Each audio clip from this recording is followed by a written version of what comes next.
everybody's attention?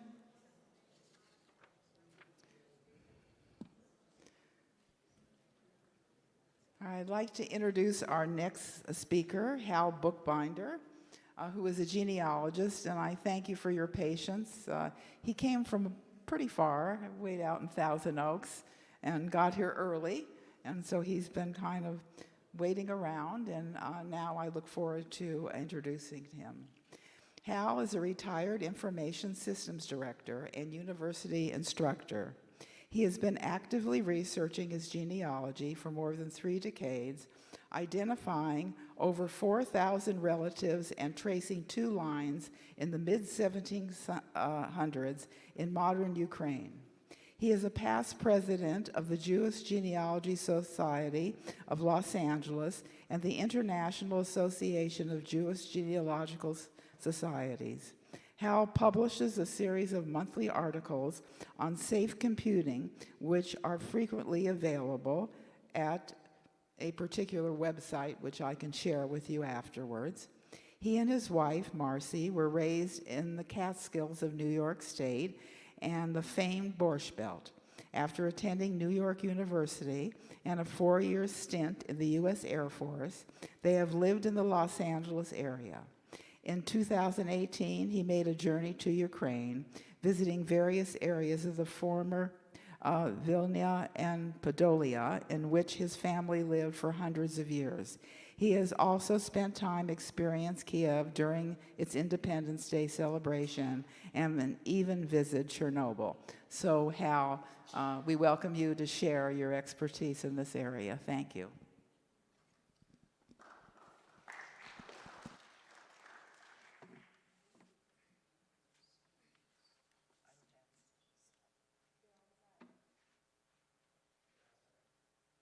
Turn light.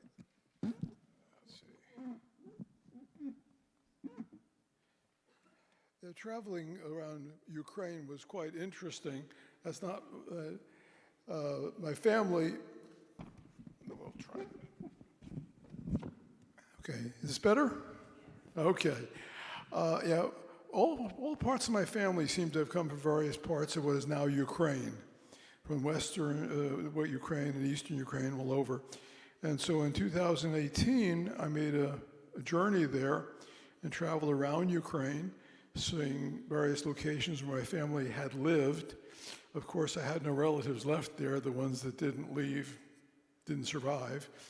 A few survived, but most did not. And those who survived ended up in Israel. But it was fascinating. And going to Chernobyl was amazing. A Geiger counter on my waist, and it was going off constantly. I figured I wouldn't need a nightlight anymore, but I still do. So I didn't become radioactive. How many of you have done any research or interested in your family history? Oh, quite a number. Before I start then, I'm going to do a little advertisement here. How many of you have used JewishGen, the online website? Okay, only a few. All right. It's a tremendous resource, absolutely free, and has huge databases of information that is growing constantly. I'm on the board of the Ukraine Research Division for JewishGen, and we have loaded over 4 million records in the last 3 years, 4 million records. And they are in English and Cyrillic, so you can easily do the research and find things there. Try it out. Go to jewishgen.org, Jewish genealogy, jewishgen.org. You'll have to register, but registration is free. And once you register, you can do all kinds of interesting research, finding out, like I say, which Horodoc was your Horodoc, and finding records. I found all kinds of records on my family going back into the early 1800s and taking me back into the 1700s there. So if you're the other research divisions, Poland, Belarus, and Latvia and so on, Lithuania, all doing the same thing. I'm very proud of what the Ukraine SIG is, the Ukraine Research Division has done, because it is outpacing all the rest with 4 million records over 3 years. And we're putting 100,000 more on every month. 100,000 every month we're adding. So if you can't find something now, come back and check us later. Well, this presentation, can we turn the lights down a little bit so people can see the screen a little better? Well, they figure that out. This talk is not really much genealogical. It's more focused on history and changing borders. But why it's of interest, if you're interested in family history, is that your family may have lived in 4 different countries and never moved that same house. Because at one point it may have been under Russia, another time Austria, another time Prussia, Hungary, who knows? And depending on who owned it at the time, the records might be found in different locations. So, for example, in my town of Dubno, from western Ukraine, when it was controlled by the Poles, it was part of Poland, they kept the records in the town of Lutsk. When the Russians took over, they kept records in Zhytomyr. And when the Ukrainians took over, they put the records in Ravno, or now it's called Rivne. They didn't move records, so records are still located where they were taken, but knowing what country was in charge during what era will give you a clue where to look for the records. Now that more and more records are coming online, the magic internet, it's getting easier. But when I started this, you really needed to know which archive to go travel to or send people there to research for you. And we're trying to make it easier for you every day. So if you haven't checked out Jewish Gen, please do. Okay, well, can you see that?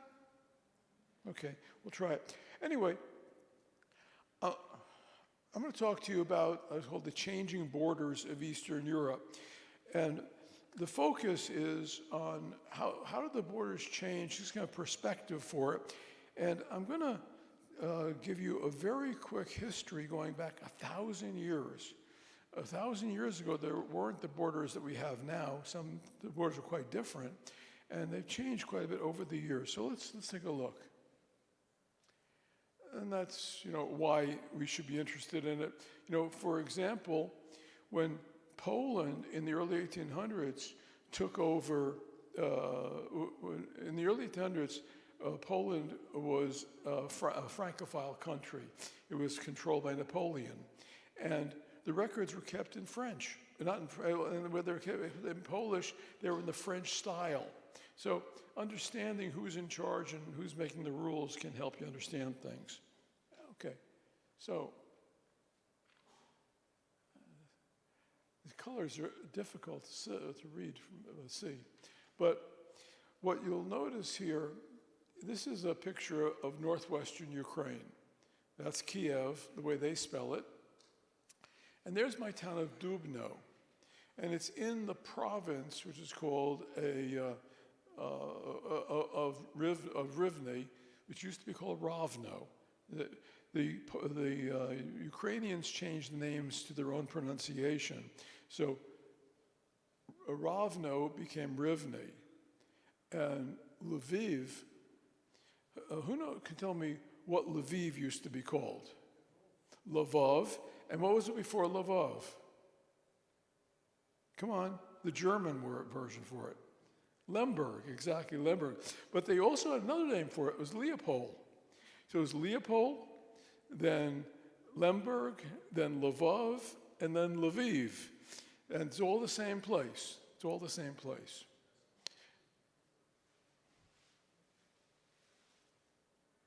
So when Poland was in charge, the records, as I said, were kept in Lutsk.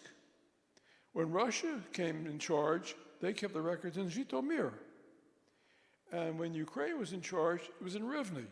So I've been there, I've done the research in Rivne, didn't find very much, frankly, but unfortunately the records office in Dubno burned during World War II, and all the records were lost. But I still have been able to reconstruct things from other records that have survived. So what am I going to talk about here? I'm going to start with the age of the Khazars.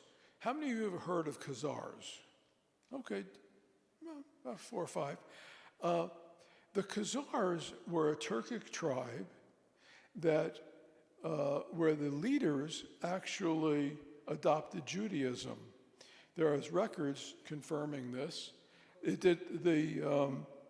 The mass of people in Khazaria did not become Jews, and sometimes anti-Semites will use the fact of the Khazaria to say that we Jews didn't really come from Palestine or Israel, but we came out of a Turkish tribe. That's nonsense. It didn't happen.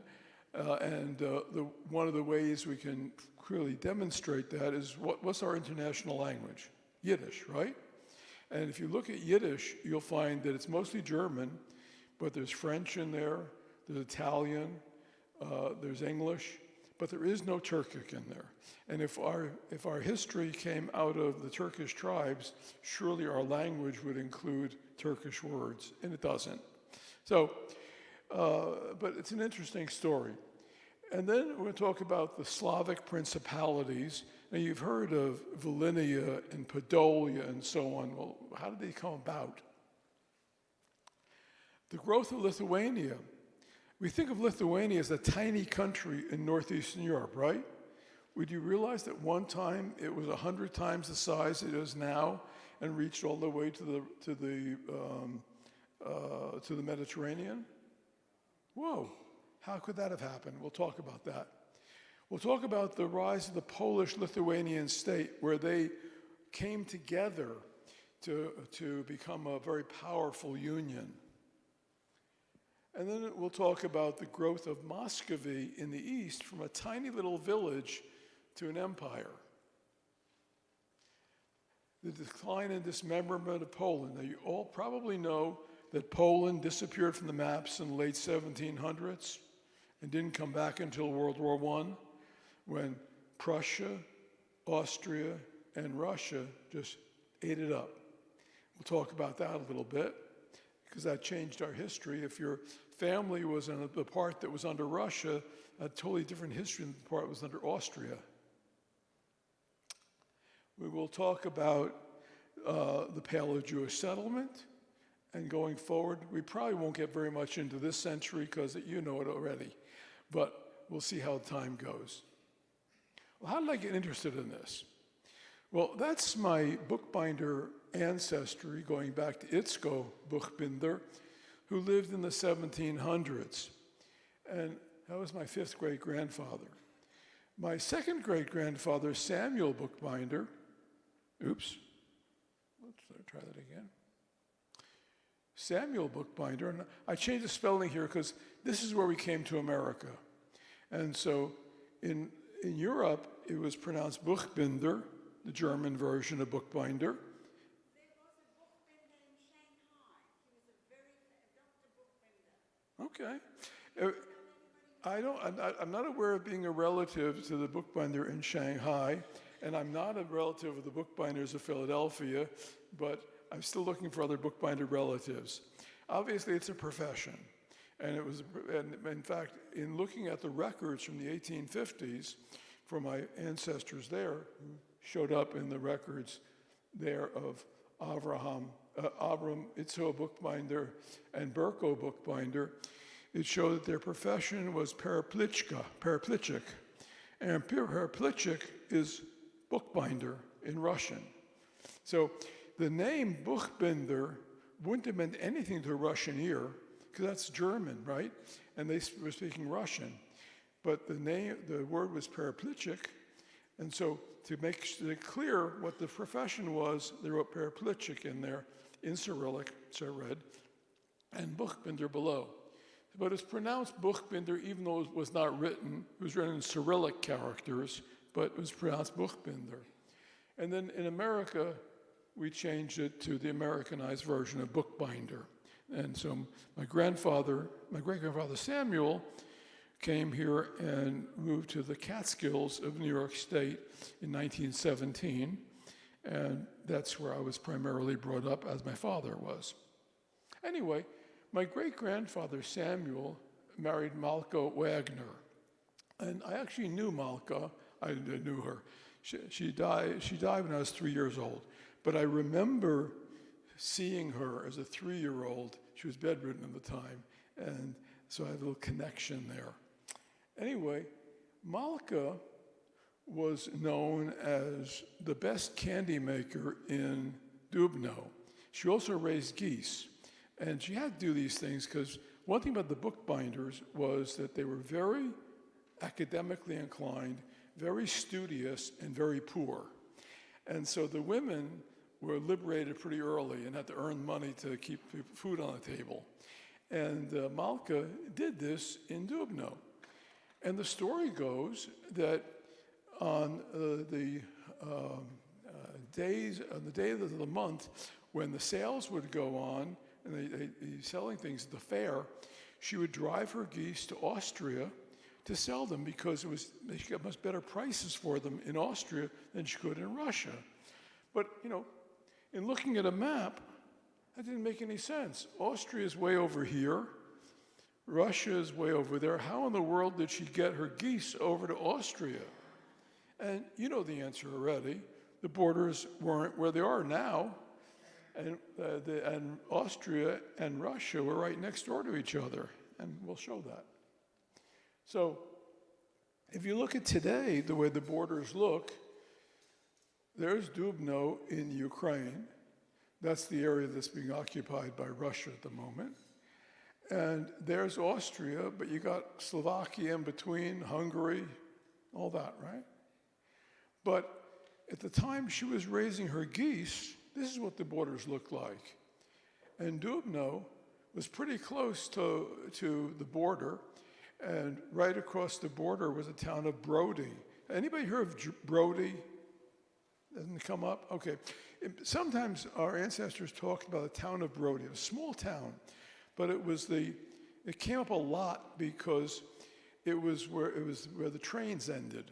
The trains didn't go very far into Russia. Some did, but in only major cities. So our ancestors often made it over to the border, over into Austria-Hungary, and the first town which had a train station was Brody. Well, what you can see there's Dubno. Brody's not on the map. I'm sorry, where is it? The wrong place. But Lemberg is there. Remember now? Okay, what's Lemberg now? Lviv, right, okay. Got it. But now here you see what the map looked like at the time. Dubno, Brody, about 30 miles, but you would get their geese there. Leopold or Lemberg a little bit further into Austria. And that area of Austria was called Galicia. Galicia. Again, another principality. So let's go back to the way the world looked in about the year 900, about 1100 years ago. There was the Khazar Empire that existed, its headquarters at Sarkel. The Kievian Rus, that's what they were called, were the prototypes who became the Russians. But do you know who headed up the Kievian Rus, the first leaders? Where'd they come from? Any idea? Scandinavia. Just like the Vikings in the West rode the seas and the rivers to take over Normandy and eastern Britain and so on, they also came down the Russian rivers and colonized there. And so the very first, what do you call it, czars or tsarenas then, but the leaders were actually Norsemen. Well, at that time, these were not countries. Sweden existed, but Hungary was kind of forming, but Bulgaria existed. The Eastern Roman Empire it was still existing, but it was still forming. By the year 1000, something had occurred which still affects us today. In the 900s, the Piast rulers of Poland adopted Roman Christianity. And also in the 900s, the Russian leaders adopted Eastern Orthodoxy, coming under Constantinople. And that divide between those who follow Eastern Orthodoxy and those who follow Catholicism has kept them at wars, at fighting edge for 1,000 years now, and it still is. They still don't care for each other. Those who believe in Eastern Orthodoxy think that those who follow the Pope are going straight to hell, and those who follow the papacy think the Eastern Orthodoxy are nuts. So they still are fighting with each other to this day. And we Jews get caught in the middle. By the late 11th century, Russia started subdividing into principalities. So did Poland. It was the custom in the East, in this area, which was very different from Western Europe. In Western Europe, generally the oldest son inherited and became king after the king died, right? That was the norm in England and in France and in Germany, but not in Poland and Russia. Poland and Russia, the Slavic countries, looked at the property as personal property of the leader, the king. And so what do you do with your property? You divide it up among your sons. And so if you had 6 sons, you created 6 principalities and turned it over to the sons, who then would send the next generation fighting with each other to who would be the leader. Yes? How far back did you trace your genealogy? And I'd like to know, how did the Jews get there from Jerusalem? We'll talk about that. We'll talk about that. Okay. And I've traced my genealogy back into the 1700s. But with records that only go in the 1800s, but they can project it back to the 1700s because they have I have a record from 1850 that shows my 3rd great-grandfather having died in 1848 and being born in 1786, and showed his father's name and got me back a little further. So I've got back to the 1730s. As far as how the Jews get there, we'll talk about that. We'll get there. Okay, so a point I was making here, though, is that because of this different culture and different thinking about property, each generation became like a jungle where the princes would fight among each other to see who could be in charge and kill off his brothers and take over. And what would happen the next generation would start all over again when the next generation of children or sons took over. So this is where you got places like Chernigov and Smolensk and Vladimir Suzdal. These were all communities, principalities created to accommodate the sons of the Russian king. Now you notice here in the south, not much, right?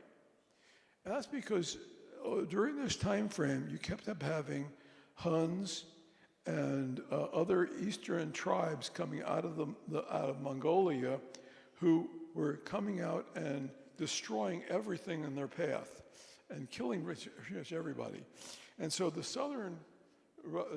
Russians tended to move to the north because the Huns came in to the south.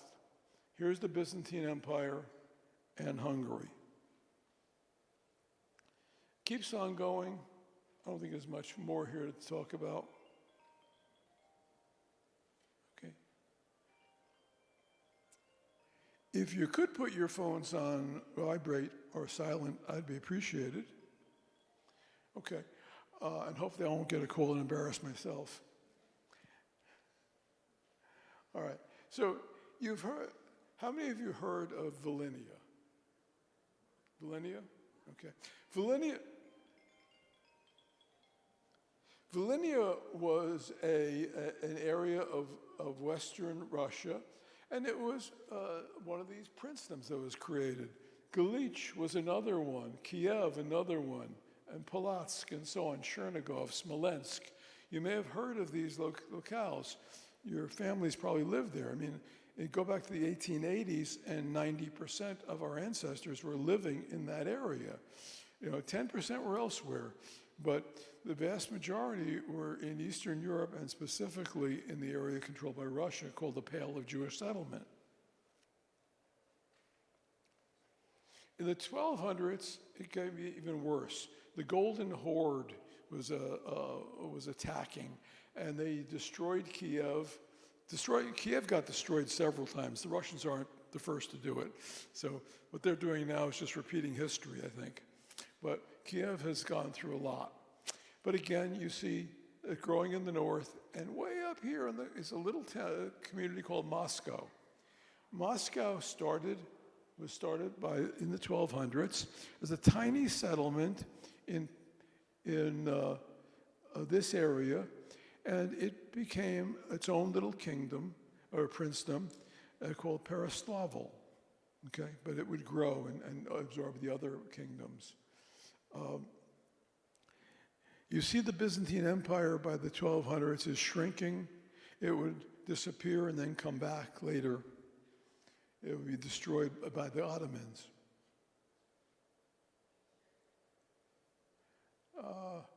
I wanted to point out here, notice Lithuania up in the top. It's a little bit bigger than you expected it is now. And here you see it growing. And growing some more. We'll talk about that momentarily. Why was Lithuania growing? Did we all Lithuanians? No, of course not. What it meant, what was happening was the Russians were fighting among themselves, and Moscow was taking over other locales, and the Mongols were giving them problems from the south.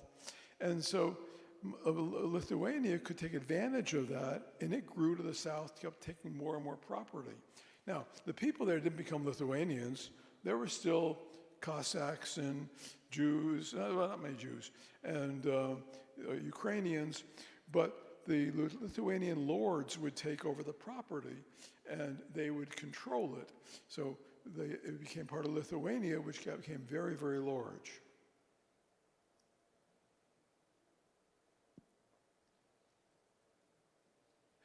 The Russian princes would fight over Kiev, and whichever one of them ended up controlling Kiev became the leading prince. The Polish princes did exactly the same thing. What community do you think they fought over? Anyone want to take a guess? Krakow. Krakow became the point that they would fight over. And whichever Polish prince controlled Krakow, he would be the leading Polish prince, and the others would have to be subservient to him. So, 1382, Lithuania has gotten pretty huge. The Golden Horde still controls the south. In the north, Muscovy is getting bigger. It's conquering the other princedoms. Okay, great, thank you. So it gets darker a little bit. And it's getting bigger, but it's still busy taking care of other princedoms and fighting with them. The last one that'll have to take on is Novgorod in the north. But it's pretty busy, and because it's so busy, Lithuania can keep on growing. Lithuania is not all that strong, but because the Russians are busy elsewhere, it could grow. But in the 1380s, there was another interesting thing that occurred. And that was that the Piast princes, you may have heard of Piast princes, who founded Poland, died out. And the last Piast prince had no sons. And so they looked around to who should take over.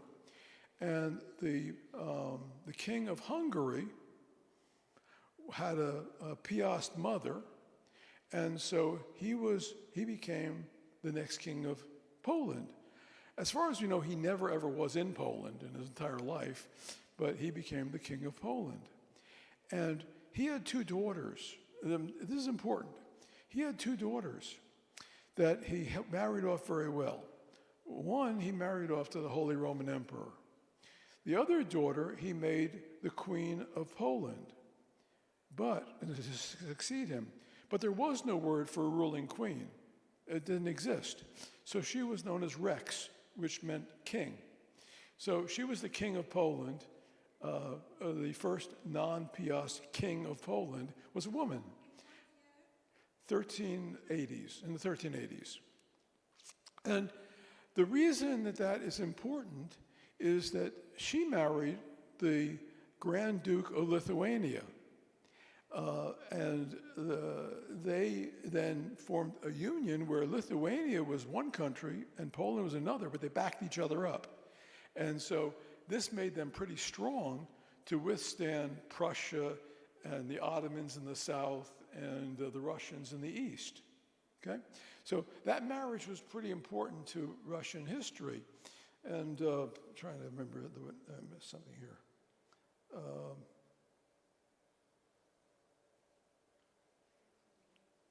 Oh yeah, and the Prussia, Grand Duke of Lithuania was named Ugialo, and so that became the Ugalian, I can't remember, a dynasty. Okay, and it lasted for a couple hundred years, and then it died out. So, 1430, Prussia keeps on growing. Poland's behind it. Poland is a pretty strong country. They had like 8 million people, and they had a pretty good army, and between them, they were able to fend off others. But the Ottoman Empire in the south is growing.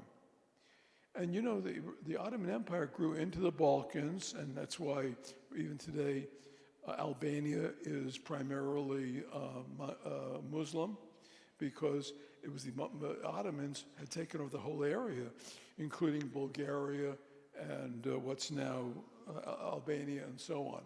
They would end up being pushed out of Europe, but for the moment, they controlled it. They nearly took Vienna, but got stopped at Vienna by the Polish troops.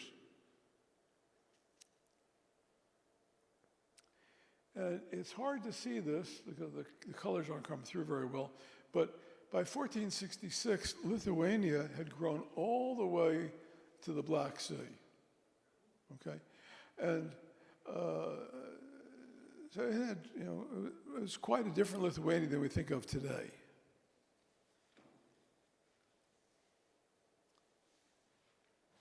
Now, in 1492, what happened in 1492? Come on, yeah. Columbus sailed the ocean blue, you know that poem, right?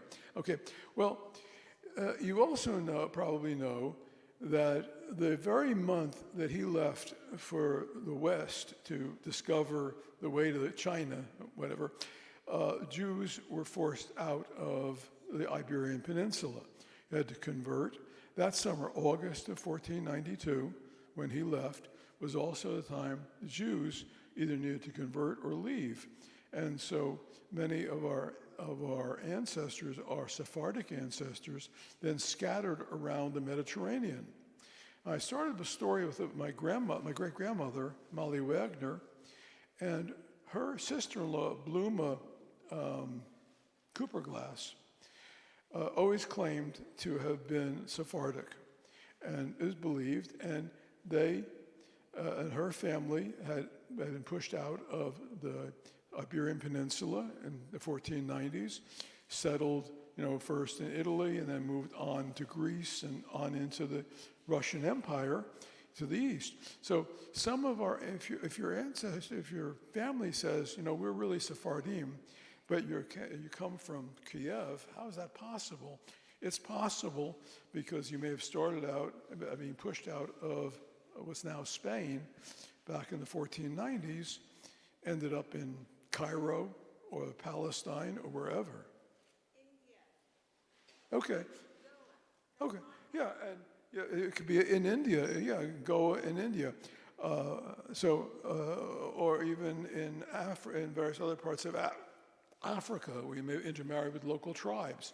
So those family stories, as improbable as they may sound, may have a kernel of truth to them. Sometimes we look at things as simple as recipes, the way people cook things, and the Sephardim cook things differently than the Russians. And so you can learn something even by, you have a particular way you make pastries, and that may go back to a particular country. Okay. But one thing is consistent about the Russians: they didn't really like the Jews. They looked at them as infidels, worse than infidels, because the Jews should know better. They were there. They knew Christ. Why did they not accept it? So clearly they were a problem. And going back hundreds of years, the Russians made their feelings known. So this was from a document filed by the ambassador to Rome from Moscow. And what he stated to them was, the Muscovite people dread no one more than the Jews and do not admit them to their borders. Now, Jewish tradesmen kept on coming in, kept on being thrown out. And so the rule is this kind of a proclamation would come out periodically. By the 1530s, Poland, Lithuania is under a bit of pressure. Hungary is growing in the south. Moldova and Wallachia, this area would become Romania, is growing in the south. The Ottomans are getting bigger. And Muscovy, if you look at what's going on there, they've beaten their last Russian enemy, and they control the entire east. And now Lithuania is getting kind of nervous because Russia, or Muscovy, is at their doorstep and pretty hungry.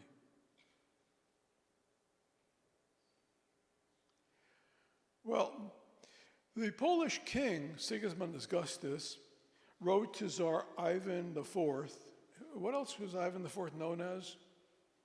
Ivan the Terrible. Yeah, he was a pretty vicious guy.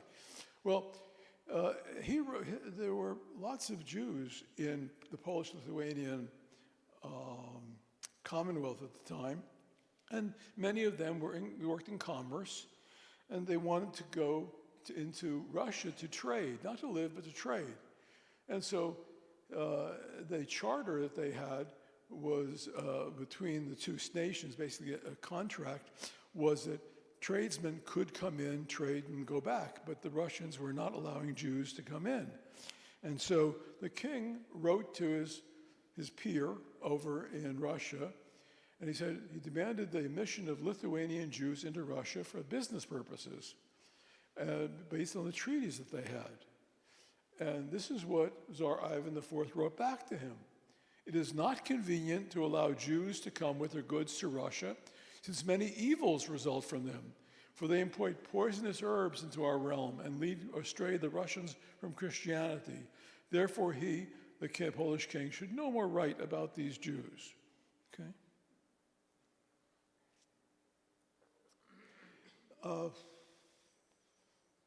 By the 1570s, and now we're getting to a point that's really going to be relevant to our Jewish history. In the 1560s, the king of Poland, and he was also the Grand Duke of Lithuania. Remember, they were the descendants of that marriage that was created between the daughter of the Hungarian king who took over, and the Lithuanian Grand Duke. Well, their family was controlling things for 200 years. But the king at that time in the 1570s was getting older and had no children. He never married and had no children. Why? I do not know. We could speculate, but they didn't expect him to have any children. And if he had no children, what would then happen is that Poland and Lithuania would go their separate ways. And this scared Lithuania to death, because without Poland backing them up, they would be easy fodder for the Muscovites, the Russians. And so they need to do something to get the Poles to back them up. And so in 1569, the Lithuanian nobility met in Lublin and devised a plan that they negotiated with their Polish counterparts to gain the support of Poland after the last joint king died, and he would die just a couple of years later. He died in 1572. But Poland wasn't going to do this for free, and so to pay them off, to buy them, they transferred all of Ukraine, Volhynia, and Podlasia to Poland. Now, what that meant was, no, the people didn't change, but the Polish lords came in, took over the great estates from Lithuanian lords, okay? And what the difference for us Jews was Jews were not very welcome in Lithuania, which was primarily pagan. But we were welcome in Poland. And here we get to how did we get this area? During the 1400s, 1500s, and even before, Jews were being pushed out of many parts of Europe, starting in the 1000s in Britain, and in the 1300s all over Germany. Well, Poland, even back then, had a very stratified society. It had lords. Anybody who owned property, they were lords. They didn't work. They enjoyed themselves. And yet serfs. 80 and 90% of the people were serfs. And they were not allowed to be educated or rise up in society. So what are you missing? You're missing a middle class. You're missing folks who would collect the taxes, who would keep the books, who would maintain the commerce. And what are Jews good at? Aha. So they're going back in the 1200s, proclamations were put out and were enforced in which Jews were welcomed into into Poland. The great princes of Poland published these, and they honored them. Where you disturbed the synagogue, you could go to jail. So Jews moved in tens of thousands, moved in from the west into Poland, and grew into hundreds of thousands. And when Poland, the Polish nobility, took over Ukraine and Volhynia in the late 1500s, who did they bring with them? They're Jews, to keep the books, to the commerce, and all that kind of stuff. And if you look at the records of Jews in areas of the southern area there, the Ukraine and so on, many of the records go back just to the 1580s. In fact, in my town of Dubno, the synagogue was built in 1590, the Jewish cemetery in 1580. Well, why that year? Because that's when the Jews arrived with their Polish overlords into Ukraine.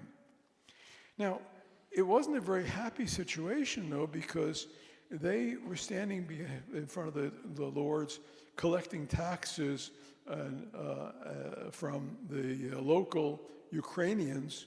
And so the Ukrainians looked at the Jews as being extensions of the hated Catholic Poles.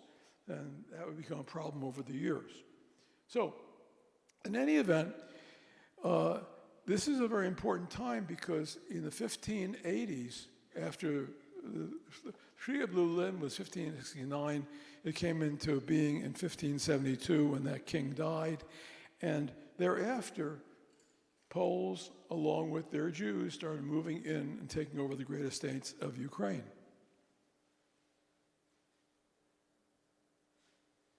Okay. So how did the Russians feel about all this? No churches or temples of Latin or any other faith shall be allowed in Russia. No one shall be induced to adopt the Roman or any other religion, and the Jews shall not be allowed to enter the Muscovite Empire either on a business or in connection with any other affairs.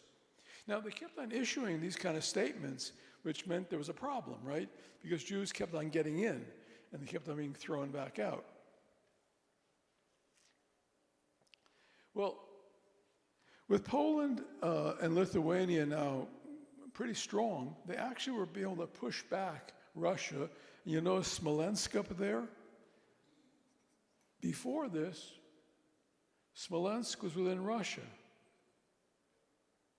By the early 1600s, they're filling their oats, the Polish-Lithuanian Confederation, and they're advancing.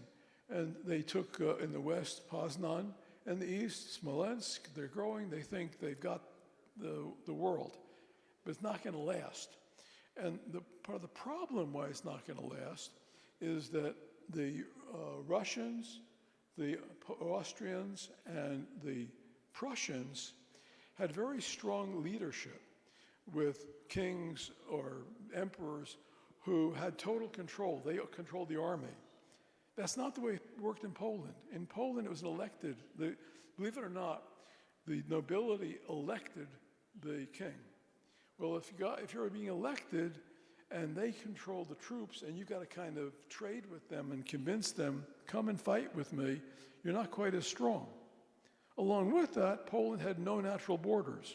There's no oceans around it, no mountains around it. So it was ripe for the picking, and no neighbors would pick. The first Romanov Tsar in 1638, he instructed his representatives of the Polish court to propose that Polish merchants should be prohibited from bringing in Russian certain merchandise, and the Jews be forbidden to enter at all. Why do they keep saying this?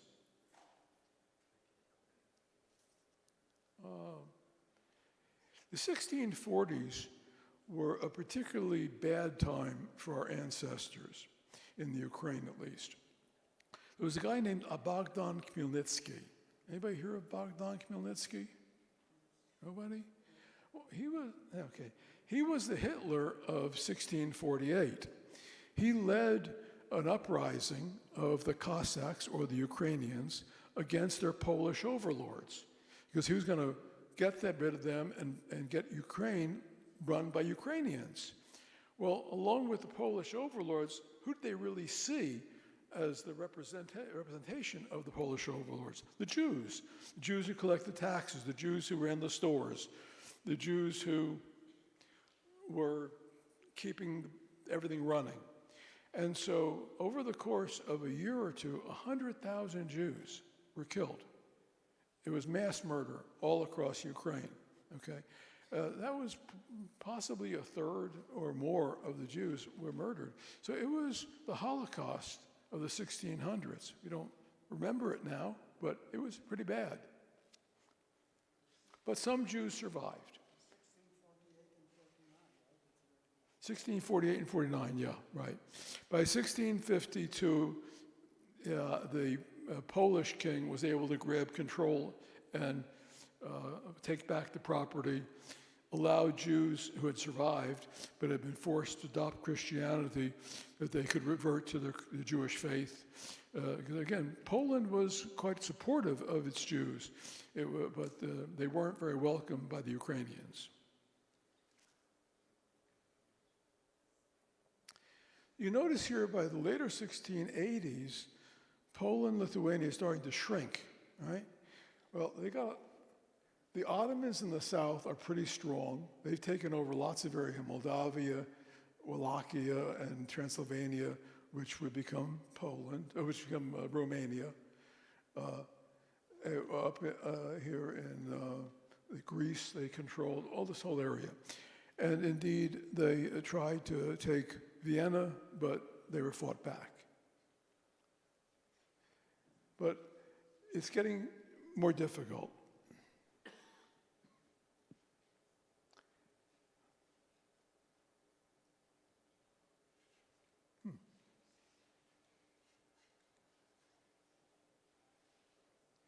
Something is amiss. Someone help me with this? For some reason, my button to advance the slides is not working.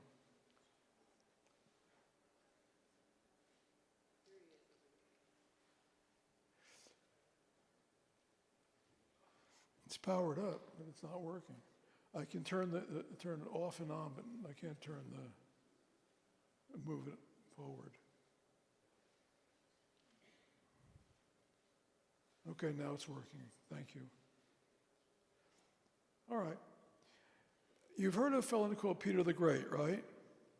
Peter the Great, from a genealogical perspective, by the way, is very interesting because he's the one who started something called revision lists, which were basically the censuses. He needed to fund his wars. And those censuses still exist from the 1719 up through the mid-1850s. And I've used them to track my family. So it's a terrific resource. In any event, Tsar Peter, or Peter the Great, was unique among czars. He was the first one to actually travel outside of Russia. The others never did. He traveled, before he became Tsar, he traveled to Holland. And he worked as a shipbuilder. And I mean, actually, not the guy in an office, but he was pounding rods and building ships. He went to the West to learn from the West, and he liked what he saw. And that's why when he got control, he created St. Petersburg on the coast to have a view to look west toward Western Europe. But nonetheless, he's still Russian, and how the Russians feel about Jews. I prefer to see in our midst nations professing Mohammedanism and paganism rather than the Jews. They are rogues and cheats. They shall not be allowed either to live or to trade in Russia, whatever efforts they may make, and however much they may try to bribe those near me. It's Peter the Great.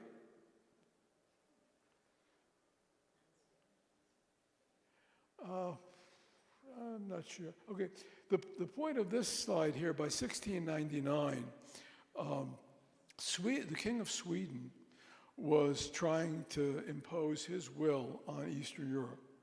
And he was pretty successful at first. He took areas here that are now Estonia and Latvia. But then he had the misfortune of actually trying to attack Russia. And you just can't beat Russia. They have too much resources, they're too deep, and they don't mind how many Russians get killed. And so with that, eventually, it's called the Great Northern War in the late 1600s. And although they won at first, they lost later on, and because of that, Russia took over Finland, which became part of Russia. They took around and so on. So it was not a good time for them. By 1621, this is when they were still being successful, and it's called Livonia, Estonia. By the in the late 1718, that's when Peter the Great finally defeated them and took over this area that became Estonia and Latvia and so on. And so they have a little bit of a different history than the rest of Eastern Europe, since they were controlled a lot by the Swedes. Understanding this history may give you a better perception of why are Estonians so different than the Lithuanians, because it was a different history. Catherine I was the wife of Peter the Great. She took over as empress when he died. It's interesting, she was a commoner, and as far as we know, was illiterate, but she was strong enough to run the country. So, strong women back then. Anyway, the Jews, both of the male and female sex, who have settled in the Ukraine and other Russian cities, be deported immediately from Russia beyond the border, and in no circumstances be admitted into Russia, of which fact they shall in all places be strictly forewarned. Now, why would you keep on having to do this? We were pretty creative on getting back in, I guess. And then we get to Elizabeth Petrovna, who was the daughter of Peter the Great, and not this empress, but the first wife. And her statement on the topic was, "From the enemies of Christ I desire neither gain nor profit. All Jews, whatever sex or calling, shall be immediately deported and shall under no circumstances or no pretext be admitted to our empire for any purpose." And one more, Catherine the Great. Was Catherine the Great Russian? No. What was her background? Exactly, German. She's a German princess. Her husband was a German prince, but his mother was the Russian nobility. And when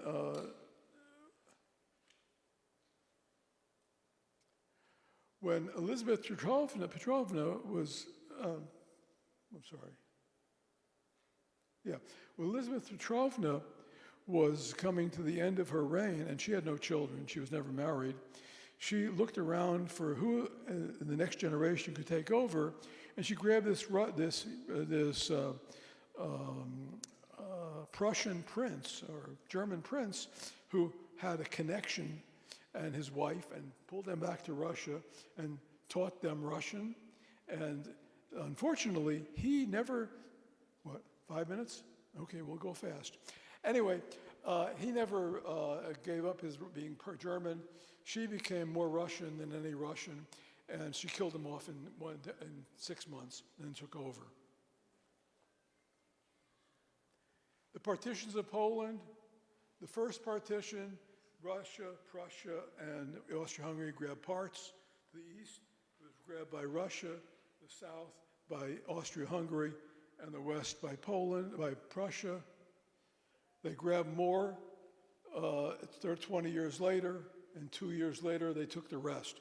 So by the 1795, there was no Poland.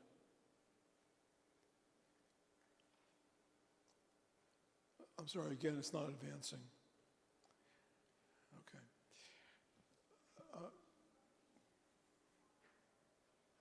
Now it is. Okay. Anyway, so this is the way the borders looked, where all three countries joined together and there was no Poland there. But there was something called the Grand Duchy, which was created for a few years by Napoleon, and it kind of looked like Poland. I'm pointing to the areas that Napoleon at first tried to have Russia as an ally, and so it gave him some property to the north and south and east. But in the end, he attacked and did not go too well. You can't see this map too well, but this map came from England in 1812, when the Grand Duchy existed. But like buying a map in Damascus today may not show Israel on it. This never showed the Grand Duchy because British didn't believe it should exist.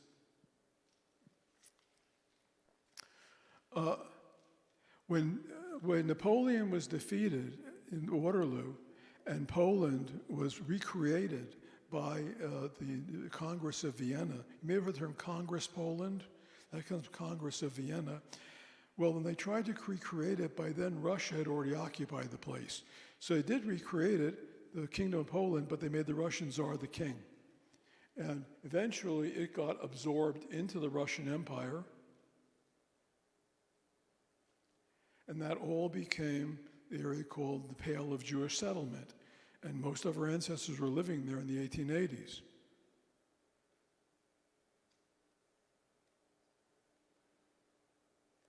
Not advancing. Okay. I think this may be my last quote, and that is Konstantin Petrovich Podyeslav. He was the director general. He was the head of the Russian Church, but he wasn't a priest or anything. This was a political position, and he came up with the solution: 1/3 should leave, 1/3 should die, and 1/3 should become Christian. Didn't quite work out that way, but 1/3 did leave. About 2 million did leave. And finally, in 1890, Russia published a set of laws relating to the Jews, quite a few. And they're quoted verbatim in the New York Times from that date, 8/24 in 1890. I've got a copy of it right here. And it's quite interesting what Jews could and could not do. A lot of could nots. And I think we're running out of time. Yeah, we are. Maybe you could conclude with Okay, something. we are concluded. Forget this. Okay, yeah, because we've gotten us to the current century, and we pretty well know that the current century with Ukraine existed actually after World War I for a couple of years till till the Soviet Union took it over. Poland actually expanded, taking parts of Russia and parts of Prussia, and they never forgot that, so they took it back in World War II. And you know what happened in World War II, and so on. But the bottom line of all of this is that the borders of Europe and the cultures were constantly changing. You can look up your town or your area and in the Jewish Encyclopedia and get a pretty good picture of what was happening in different centuries.